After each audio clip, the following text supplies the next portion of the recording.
akan kita usung di Provinsi Sumatera Selatan. Memperluas perubahan perilaku agar tercapai penurunan angka stunting atau TENKES tahun depan, media diajak berperan mendukung dan berkontribusi melakukan kampanye publik berkelanjutan, serta menjadi sarana edukasi masyarakat.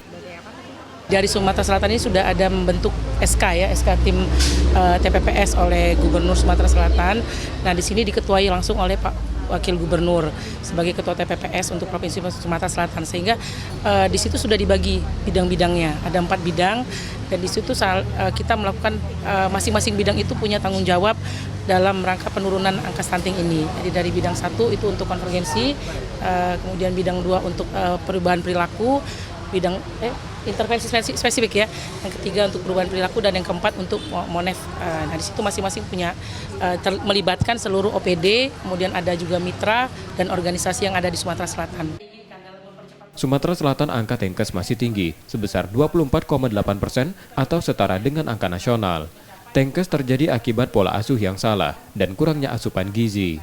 Provinsi ini melakukan percepatan penurunan stunting dengan perubahan perilaku masyarakat dengan intervensi individu atau komunitas agar membuat perilaku positif, seperti hidup bersih dan sehat, penerapan pola asuh yang tepat, dan pemenuhan gizi.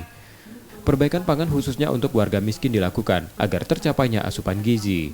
Sasaran perubahan perilaku adalah remaja, calon pengantin, ibu hamil, ibu menyusui, dan keluarga baduta dan balita.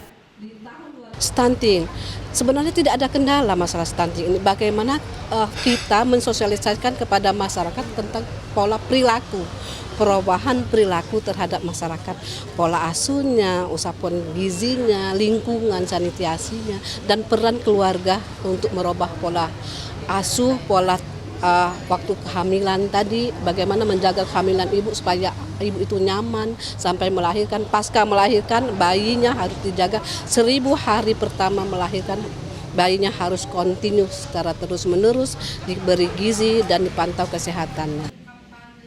Lewat perubahan perilaku, Sumsel menargetkan angka TENKES dapat turun hingga 18%. Reski Oktora, Muklas Diferensial, Kompas TV, Palembang, Sumatera Selatan.